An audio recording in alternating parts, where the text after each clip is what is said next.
जय श्रीमन नारायण।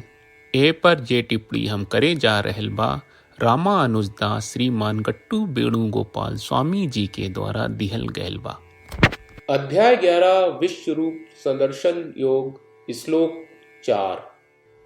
मन्यसे यदि तच्छक्यं मया द्रष्टुम् इति प्रभो योगेश्वर ततो मे त्वं दर्शयात्मानम् अव्ययम्। ओम। गीताचार श्री कृष्ण परमात्मा अर्जुन समेत हमनी सबके विश्व रूप संदर्शन योग सिखा रहल बानी। ऊ क्रम में अर्जुन कह रहल बाड़े कि हे प्रभु, हे श्री कृष्ण, अगर रौरा लागत बा कि हम राउर दिव्य विश्व रूप देखे में सक्षम और योगी बानी ता ये योगीश्वर तब कृपया आपन अविनाशी विश्व स्वरूप दिखाई। योगेश्वर के मतलब होला परमात्मा आ सर्वोच्च आत्मा के प्राप्ति खातिर आत्मा के पूर्ण कहल। योगेश्वर के मतलब होला ज्ञान, शक्ति, संप्रभुता, तेज और महिमा जैसन सब दिव्य गुण के अधिकतम सीमा तक रखल।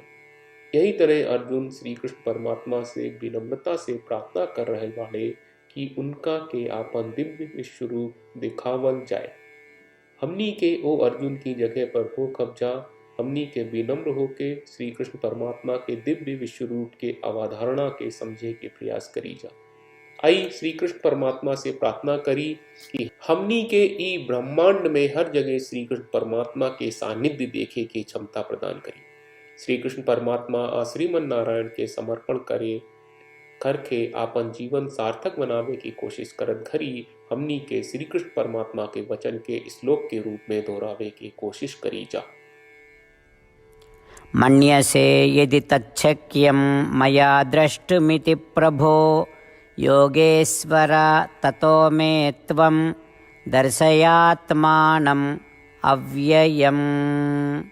श्रीमद् भगवत गीता का पूरा सार श्री कृष्ण परमात्मा ने अध्याय 18वें के श्लोक 65 से 70 में 8 काम करे खातिर दिले बाड़े।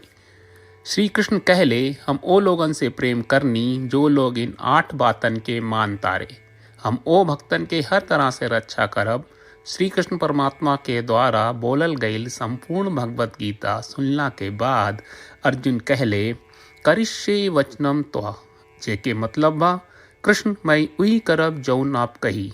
यही कारण बा श्री कृष्ण अर्जुन के हर तरह के सफलता आ विजय प्रदान करेले। आई परमात्मा के आपन व्रत देई कि हमनी के ये 8 गौ कर्म के पालन करी जा। ई वचन परमात्मा के देवे से बड़न कौनो पूजा तपस्या यज्ञ नहीं। हम 8 प्रण कहब जौन हमनी के करे के चाहिए। आप सब कृपया इन्हन के आपन दिमाग और दिल में सोची। श्री कृष्ण के आपन वचन देवे के ई तरीका में हमनी सबकी कल्पना करे के चाहिए कि श्री कृष्ण का चेहरा खुशी से चमकत बा और खुशी के एहसास करत बा। जय श्रीमन नारायण। यहाँ हमनी के 8 वादा बा। हमनी के पहला वादा, हे श्रीमन नारायण, आपका निर्देश के मुताबिक हम हमेशा तोहार ध्यान करब और तोहार बारे में सोचब। हमनी के दूसर वादा, हे श्रीमन नारायण, आपका सलाह का अनुसार हम हमेशा आपका भक्त रहब। हमनी के तीसर वादा, हे श्रीमन नारायण, हम आपन सब काम तोहरा सेवा के रूप में और तोहरा संतुष्टि खातिर करब। हमनी के चौथा वादा, हे श्रीमन नारायण, जैस की आप माने के कहले रहलू, हमरा बहुत विश्वास बा कि हम आपके होई और हम हमेशा आपन दोनों हाथ जोड़ के आपके नमस्कार करब और आपकी पूजा करब। हमनी के पांचवा वादा, हे श्रीमन नारायण, हमरा के तोरा बात माम एकम शरणम ब्रज 1866 याद कहले, जहां आप हमरा के आपन का अर्पित करे का कहा। श्रीमन नारायण, मैं हमेशा तोहरे शरण में रहब। हमनी के छठवां वादा, हे श्रीमन नारायण, हमरा के तोहरा बात माँ सुचहा 1866 याद कहले कि आप हमनी के शोक ना करे का आश्वासन दे रहे बड़े। हम अब और शोक ना करब। हमनी के 7वां वादा, हे श्रीमन नारायण, आपने हमरा खातिर श्रीमद् भगवत गीता के वितरण करके हम सबके कृपा कहले और आशीर्वाद दहले बा। हम वादा करत बानी कि रोजाना कम से कम एक श्लोक पढ़ब या सुनब। हमनी के 8वां वादा। हे श्रीमन नारायण, आप गीता के पूरा मानवता तक ले गयलू। हम गीता में आपके दिव्य वचन के उन भक्तन तक पहुँचावे के प्रयास करब जे गीता से अपरिचित बा। हे श्रीमन नारायण, हम उई करम जौन तू करे का कहब, हम ऐसन व्यवहार करब जैसन आप चाहत बानी, और हम खाली आपका खातिर काम करब। श्रीमन नारायण के रोज आपन वचन देहल कि हम ओइस करब जैस आप कहत बानी, ई अपने आप में बड़न पूजा बा। श्रीमन नारायण, करशे वचनम त्वा। श्रीमन नारायण, हम तोरे निर्देश के मुताबिक काम करब। सर्वम श्री कृष्ण अर्पणम अस्तु। जय श्रीमन नारायण।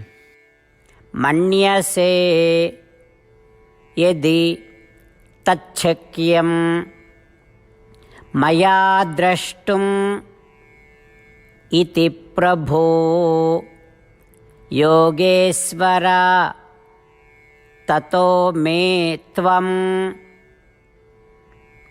दर्शयात्मानम् अव्ययम्। ओम। मन्यसे यदि तच्छक्यं मया द्रष्टुमिति प्रभो योगेश्वर ततो मे त्वं दर्शयात्मानम् अव्ययम्।